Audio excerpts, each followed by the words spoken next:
नरसिंह मेहता को सबने निकाल दिया घर से, भाभी ने घर से निकाल दिया, भाई तो मौन ही रहते थे क्योंकि पत्नी के अधीन थे, तो पत्नी जो कहती वो मान लेते थे। घर से निकाल दिया। पर ठाकुर जी जिसको स्वीकार करते हैं, भले ही दुनिया उसको ठुकरा दे, उसे क्या आवश्यकता। ठाकुर जी ने अक्रूर जी महाराज को कहा कि जाओ मेरे नरसिंह का भवन बना के आओ। और श्री अक्रूर जी महाराज प्रकट हुए। नरसिंह मेहता देख करके बोले, भैया आप कौन? बोले, हम अक्रूर हैं, ठाकुर जी ने हमको भेजा है कि आपका भवन निर्माण करना है। जय हो, बड़ी कृपा ठाकुर जी की, बना दो। भवन निर्माण हो गया। सब कुछ ठाकुर जी ने उनके लिए कल्याणकारी निमित्त कर दिया। कुछ समय बाद बड़े भैया आए नरसिंह मेहता के पास और आकर के बोले, पिताजी का श्राद्ध है, घर आ जाना।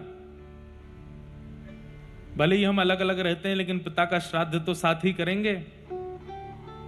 नरसिंह मेहता ने चरण पकड़े, बोले, भैया मुझे तो पिताजी की ज्यादा स्मृति नहीं, मैंने आपको ही पिता माना अपना, लेकिन पिताजी का श्राद्ध है, मैं जरूर आऊंगा। लेकिन जब से मैं घर से अलग हुआ हूं, मैंने सेवा रखी है ठाकुर जी की, तो सेवा करने में, भजन कीर्तन करने में समय निकल जाता है काफी, तो मैं सेवा से निवृत्त होके आऊंगा। और उसमें मुझे कितना बच जाएगा, कितना समय लगे, ये मुझे पता नहीं, तो पर मैं आऊंगा, पर सेवा निवृत्त होके आऊंगा। अब नरसिंह मेहता जी ने कुछ गलत तो कहा नहीं था, लेकिन भैया को यह बात बुरी लगी। पिता का श्राद्ध है और अभी भी तू ठाकुर जी की सेवा की प्रधानता बता रहा है। बिल्कुल आने की आवश्यकता नहीं है। मेरा तेरा भाई का संबंध भी आज मैं नष्ट करता हूं। अरे पिता का श्राद्ध है, अभी भी वो ठाकुर की सेवा करके आएगा। नहीं नहीं, मेरा वो मतलब नहीं भैया, सेवा ठाकुर जी आपके लिए जड़ होंगे, मेरे लिए तो सचल हैं, उनको तैयार करके सेवा करके तभी तो आ पाऊंगा। जा जा, मुझे ज्ञान मत दे, बैठा रहे घर, हम अकेले कर लेंगे, और बिल्कुल आने की आवश्यकता नहीं। नरसिंह मेहता अपनी पत्नी से बोले, अब क्या करें, भैया आज बुरा मान गए। तो बोले, अब तुमने मन से तो कहा नहीं, लेकिन एक बात सुनो, हैं तो आपके पिता भी जिनका श्राद्ध है, तो आप अपने घर पे कर लो। अब भैया मना कर गए स्पष्ट कि मत आना, अब जाओगे तो और विवाद होगा, श्राद्ध में विघ्न हो जाएगा, आप अपने पिता का श्राद्ध यहीं घर पे ही कर लेना। ठीक है, जाओ अपने कुल गुरु को बुला के ले आओ। नरसिंह मेहता अपने कुल गुरु के पास गए, जाकर के कहा, पिताजी का श्राद्ध है। बोले, हमने तो तुमको वंश से निकाल दिया, हमने तो तुमको जाति से निकाल दिया, अब क्यों आए हो तुम? बोले, भले ही मैं जाति से अलग हूं, लेकिन पिताजी तो मेरे आपकी जाति के ही हैं, उनका श्राद्ध करवाने आ जाइए। कुलगुरु जी बोले, हमने तो आपके बड़े भैया को वचन दिया है, उनके यहाँ जाएंगे और एक बार में एक ही जगह श्राद्ध खाना चाहिए, आपके यहाँ नहीं आ पाएंगे, आप कोई और व्यवस्था कर लो अपने। नरसिंह मेहता बोले, कोई बात नहीं। दूसरे ब्राह्मण देवता के पास गए, बोले कि हमारे कुल गुरु तो व्यस्त हैं, आप ही करा दीजिए। तो ईर्ष्यालु लोग, ऐसा नहीं है कि आपसे जलने वाले लोग, ईर्ष्या करने वाले लोग मुंह पे ईर्ष्या करते हैं या पीठ पीछे ईर्ष्या करते हैं, वो कई बार कर्म के द्वारा भी ईर्ष्या प्रकट करते हैं।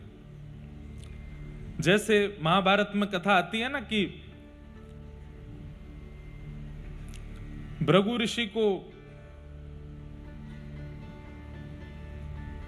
कौरवों ने हाथ पांव जोड़ करके प्रणाम करके कहा कि महाराज आप अपने 1000 शिष्यों को लेकर के पांडवों के पास प्रसाद पाने जाओ, ताकि आपके चरण रज मिलने से हमारे भाइयों का भला हो जाए। अब कह तो रहे हैं कि आपके चरण रज मिलने से हमारे भाइयों का भला हो जाए, लेकिन मन में ईर्ष्या है कि जो 5 लोगों का भोजन नहीं बना पाते, जब 1000 लोगों को लेके ये जाएंगे तो उनको खिला नहीं पाएंगे, और क्रोध में आके ये उनको श्राप दे देंगे। ईर्ष्यालु लोग कई बार दिखाते हैं कि वो आपसे प्रेम बहुत करते हैं, लेकिन उनकी क्रिया में कपट होता है। जैसे कोई हिमालय की यात्रा पर गया, अब हिमालय यात्रा करके आया, आपके मन में आया मैं भी जाऊं, तो आपने उससे पूछा भैया कैसी रही यात्रा, तो उसने मन में सोचा अगर मैं यहीं बैठे बैठे बता दूंगा तो ये सतर्क हो जाएगा और ये जाएगा नहीं, इसलिए ऐसा बताओ कि ये खुद भी चख करके आवे मजा। अरे बड़े आनंद आए। कौन कहता है दुर्गम, बिल्कुल दुर्गम नहीं था, इतने बढ़िया रोड बना दिए हैं सरकार ने, क्या ऐसे गाड़ियां घूमती हैं, बिल्कुल गड्ढे नहीं, बिल्कुल मोड़ नहीं, और भीड़ तो होती ही नहीं है, बिल्कुल सर्राटे से गाड़ी जाती है, पहुंच जाते हैं। सर्दी का तो कोई एक जैकेट लेके जाना, बस उसी में काम हो जाएगा तुम्हारा। सामने वाले व्यक्ति को इतना कॉन्फिडेंशियल ले लेते हैं, फिर वो जब जाता है प्राण बचा करके, तुमने तो भाई बहुत कहा था कि बहुत, बोले अब आया आनंद, मुझे बस लगा कि मैं बता दूंगा तो तू सतर्क हो जाएगा, तो खुद देख कर क्या। ईर्ष्यालु लोग ऐसे भी होते हैं। तो नरसिंह मेहता से ईर्ष्या तो करते ही थे सब। क्यों? अब बोल कोई काम नहीं करता, धंधा नहीं करता, इसका घर कैसे बन गया, इसकी भोजन की व्यवस्था कैसे होती है, इसलिए लोग जलते थे नरसिंह मेहता से। तो दूसरे गुरुजी के पास गए, ब्राह्मण देवता के, आप हमारे घर पे श्राद्ध करा दो। तो उन्होंने लंबा चौड़ा सब व्यवस्था बताई। बोले देखो तुम नागर ब्राह्मणों से हटा दिए गए हो। बोले जी पता है, अब यही एक मौका है कि तुम सब ब्राह्मणों को प्रसन्न करो। तो अकेले मुझे मत बुलाओ, जितने नागर ब्राह्मण है सबको बुलाओ, सबको उचित भोजन कराना, सबको दक्षिणा देना, सबके पांव धोना, सबको प्रणाम करके सबसे क्षमा मांगना, तब जाकर के सब तुमको आशीष देंगे, तो तुम्हारे पिताजी का श्राद्ध भी सफल होगा। और जो तुमने गलतियां की हैं, जबकि गलती कुछ की नहीं है नरसिंह मेहता जी ने, जो तुमने गलतियां की उसमें तुमको क्षमा मिलेगी, तभी तुम्हारे पिताजी का श्राद्ध सफल होगा। सारे नागर ब्राह्मण आएंगे। बोले आप सबको निमंत्रित कर दीजिए, मैं व्यवस्था करूंगा। नरसिंह मेहता सोचे 40-50 लोग आएंगे, लेकिन उन ब्राह्मण देवता ने 400 परिवार निमंत्रित कर दिए। 400 परिवारों में जाकर के ढिंडोरा पीट दिया। नरसिंह मेहता ने भोजन पर बुलाया है। बोले वो क्या खिलाएगा? बोले इससे तभी तो आनंद आएगा, खाने के लिए जाएंगे, नहीं खिला पाएगा तो फिर भरे समाज में फिर उसको गालियां देंगे, फिर उसको सुनाएंगे, और अब की बार तो इसको नगर से ही निकाल देंगे। सब बोले हाँ आनंद आएगा, आनंद आएगा, ऐसा ही करो। नरसिंह मेहता ने जाके पत्नी से कहा 40-50 लोगों की प्रसाद की। बोले कोई व्यवस्था नहीं है, यहाँ 2 लोगों की व्यवस्था नहीं, तुम 40 की बोल रहे हो, एक ही बुला लेते। बोले वो बोले कि सबको बुलाना है, मैं तो बोल आया कि सबको निमंत्रण देना, अब देवी कुछ करो। पत्नी ने कहा वो एक सेठ जी हैं, उनसे जाके थोड़ा कर्जा ले आओ। ठीक है मैं जाता हूं, बाकी तुम व्यवस्था रखना। बोले हाँ। सेठ जी के पास गए। बोले सेठ जी कुछ व्यवस्था कर दीजिए, हम आपको दे देंगे धीरे धीरे।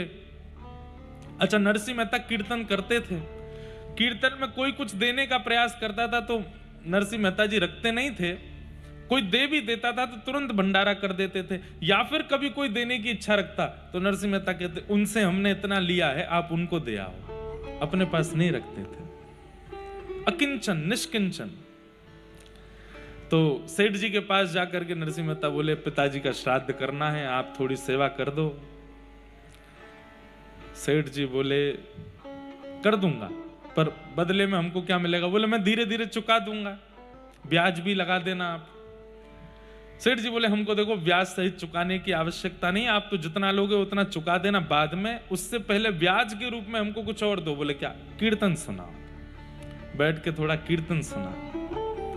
नरसिंह मेहता बोले मैं कीर्तन सुनाने लगा तो फिर मैं उसमें विलीन हो जाऊंगा, तल्लीन हो जाऊंगा, और पिताजी का श्राद्ध है, ब्राह्मण देवता आ रहे होंगे। सेठ जी बोले हम आपको हिला देंगे, हम आपको उठा देंगे, आप तो कीर्तन सुनाओ। लिए करताल हाथ में, और जैसे ही कीर्तन गाने, वो हमारी आपकी तरह कीर्तन भजन कथा नहीं सुनते थे।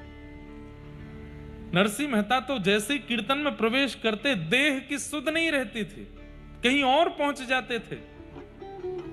फिर किसी को जाके उनको उठाना पड़ता था, तब जाकर के वो सचेत होते थे। हम लोग कैसे हैं?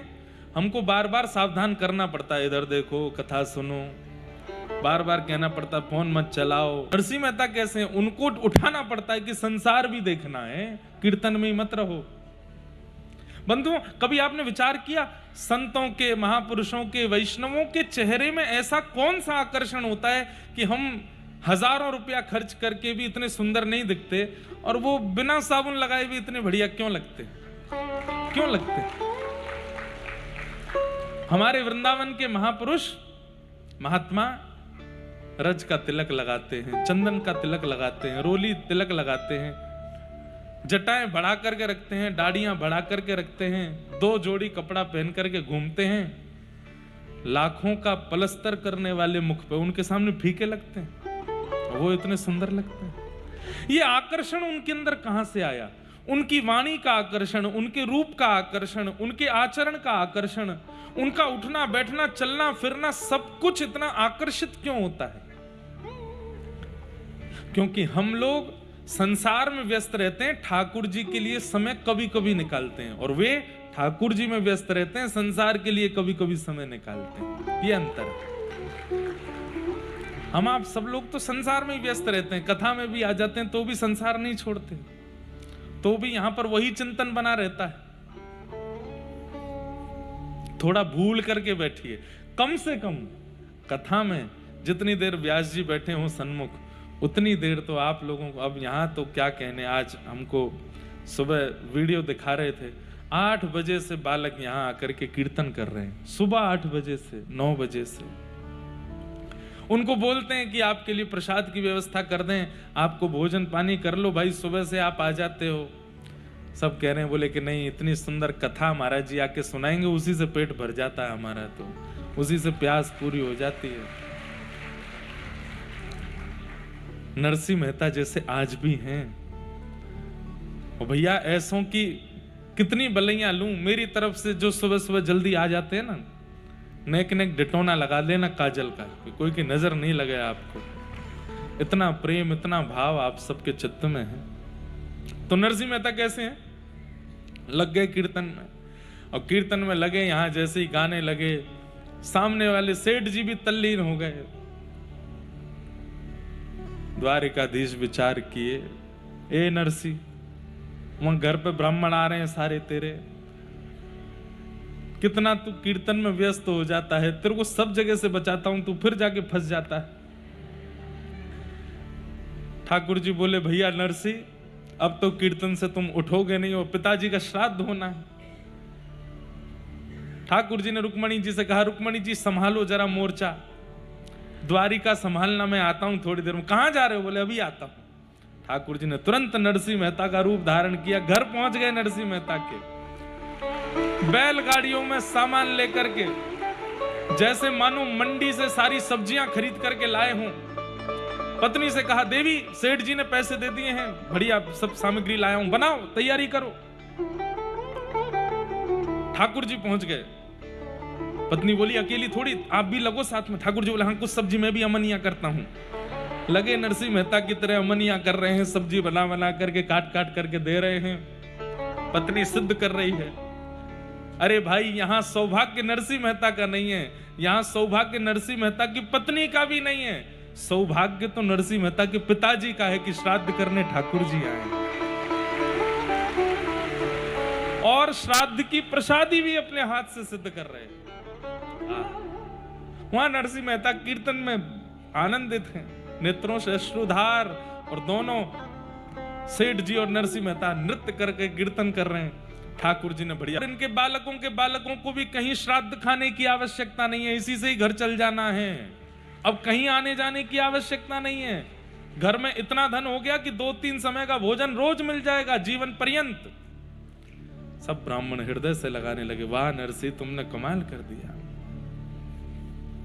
जो प्रमुख ब्राह्मण देवता थे, उनके बड़े भैया ही थे जो इनके कुल के कुल गुरु थे, वो गए थे वहां बड़े भैया के यहाँ।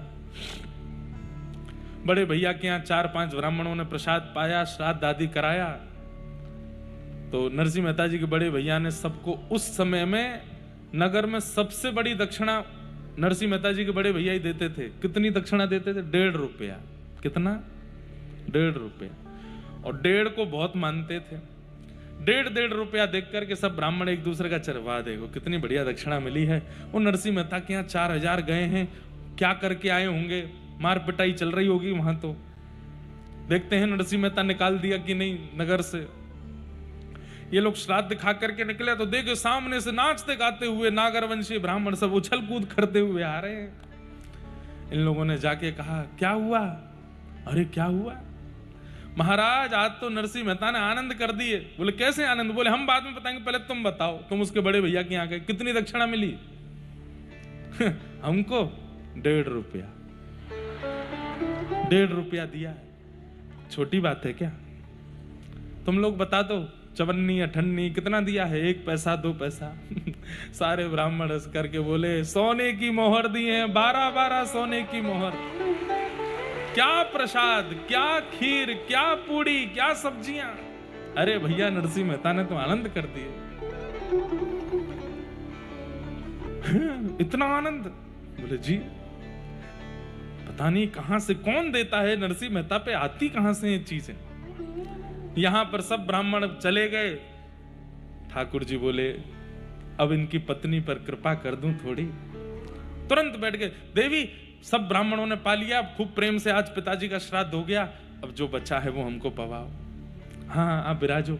बैठ गए। बैठ करके ठाकुर जी ने बढ़िया सामने पत्तल में प्रेम से पाया, एक एक प्रसाद पाया, एक एक कण पाया। नरसिंह मेहता जी की पत्नी का नियम था कि पति के थाल में ही उन्हीं के बाद जो बच जाता था उस कण में थोड़ा मिला के पाती थी। ठाकुर जी ने प्रेम से पाया, खूब प्रेम से पा करके तृप्त हो गए। देवी आओ तुम भी जल्दी पालो, और मैं जाता हूं थोड़ा हाथ पांव धो के स्नान ध्यान करके संध्या करके आता हूं। बोले जी आप जाओ। पत्नी बैठ गई पाने के लिए। ठाकुर जी गए सीधे द्वारिका पहुंचे। आकर के मुकुट उकुट पहना। रुक्मणी जी से बोले सब ठीक? बोले हाँ बैठो विराजो। पुनः दर्शन के लिए खड़े हो गए। यहां नरसिंह मेहता जी कीर्तन कर रहे हैं। कीर्तन करते करते करते तब सेठ जी को होश आया। सेठ जी, नरसिंह मेहता नहीं निकले कीर्तन से, सेठ जी ही निकले। संसारी ही निकलते हैं पहले कथा कीर्तन से बाहर। थक गए। अरे मेहता जी 4-5 घंटे का कीर्तन हो गया। अरे अरे अरे मैं तो भूल ही गया। तुरंत करताल को प्रणाम किया, ठाकुर जी को प्रणाम किया। नाम सेठ जी, अरे तो पूरा दिन निकल गया, संध्या होने को आई है। पिताजी का श्राद्ध तो हुआ नहीं, वहां ब्राह्मणों ने पत्नी को बेचारी को क्या सुना दिया होगा। अब पता नहीं मेरे साथ क्या होगा। अब ठीक है जो होना होगा सो होगा, आप वो सेवा मुझे दे दीजिए, मैं करूं। जी ले जाइए। नरसिंह मेहता जी बड़े डरे डरे जा रहे थे, घबराहट हो रही थी मन में, कोई अब क्या होगा। और मेरी पत्नी के साथ तो पता ही नहीं क्या ही किया होगा इन ब्राह्मणों ने। जा करके देखा तो क्या पाया, पत्नी जी तो बैठ करके प्रेम से पा रही है प्रसाद। नरसिंह मेहता बोले देवी पिताजी का श्राद्ध होना है आज, तुम पहले ही पाली हो। अरे ब्राह्मण नहीं आए थे क्या आज? अरे पिताजी का श्राद्ध है, कम से कम एक तो पारंपरिक और पारिवारिक कार्य पूर्ण होना चाहिए था घर में। क्या कह रहे हैं आप खड़े खड़े? ज्यादा भोजन कर लिया, सो जाइए आप। कई बार अति भोजन करने से भी थोड़ा नशा जैसा हो जाता है। क्या बोल रहे हैं खड़े खड़े? अरे मैं क्या बोल रहा हूं, सेठ जी के यहां गया था, उन्होंने कीर्तन में बैठा लिया, सुबह से कीर्तन ही करता रहा, 4-5 घंटे निकले देवी। अब जाकर के उन्होंने ये मुझे 12 रुपया दिए हैं, मैं लेके मैं जाता हूं। ब्राह्मण आए थे क्या ये बताओ? 4 घंटे से कीर्तन कर रहे थे आप? हाँ। नरसिंह मेहता की पत्नी है, भक्ति तो उनके चित्त में भी है। नेत्र सजल हो गए, रोंगटे खड़े हो गए, दौड़ करके गई, चरण पकड़ लिए। बोले ये कैसी बात कर रहे हैं, सच बताइए आप सेठ जी के यहाँ? तो बोले हाँ मैं सेठ जी के यहाँ अभी आया हूं। क्या हुआ, तुम इतनी भावुक क्यों हो रही हो? पूरा वृत्तांत बताया। बोले अरे आप सेठ जी के यहाँ थे तो फिर यहाँ आपके रूप में कौन आया? अरे बैलगाड़ियों में सब्जी भर के लाए थे, मेरे साथ अमनिया करवा रहे थे रसोई घर में, पूरी प्रसादी सिद्ध करा करके 4000 ब्राह्मणों को जमाया, 12 सोने की मोहर दी। मैं कह भी रही थी कि इतना कहां से लेके आए हो? बोले देवी मैंने तुमको बताया नहीं था, सब धरा हुआ था भीतर। निकाल निकाल के सबको दिया, प्रसाद पाया, अपना उच्छिष्ट छोड़ करके गए, तभी तो मैं प्रसाद पाने के लिए बैठी, आप ही तो थे। नरसिंह मेहता समझ गए, बोले कि ये तो करुणा निधान है, ये तो दीन बंधु द्वारिकाधीश आए थे। हाथ पांव कांपने लगे नरसिंह मेहता के, कहां बैठे थे मेरे नाथ? वो जगह दिखाने लगी, इधर बैठे थे। नरसिंह मेहता उस स्थान को ही वंदन करें। कहां चल रहे थे? बोले इधर चल रहे थे। उस रज को प्रणाम करें। किधर किधर प्रसाद पाए थे? यहाँ। अरे देवी तुम मुझे थोड़ा प्रसाद दो, उनका उच्छिष्ट है, मैंने भी इसमें से खा लिया है। कोई बात नहीं, तुमने खाया तो क्या, ठाकुर जी का प्रसाद तो प्रसाद है, दो। दोनों नरसिंह मेहता और उनकी पत्नी एक ही थाल में प्रसाद पाने लगे, नेत्रों से अश्रुपात करने लगे। जय हो दीन बंधु, जय हो दीनानाथ, जय हो द्वारिकाधीश, आपकी बड़ी कृपा, इतना अनुग्रह, इतनी करुणा मुझ पर करके आप आज गए हैं। ऐसे द्वारिकाधीश तो भले ही जगत निंदा करता था नरसिंह मेहता की, लेकिन ठाकुर जी यश गाते।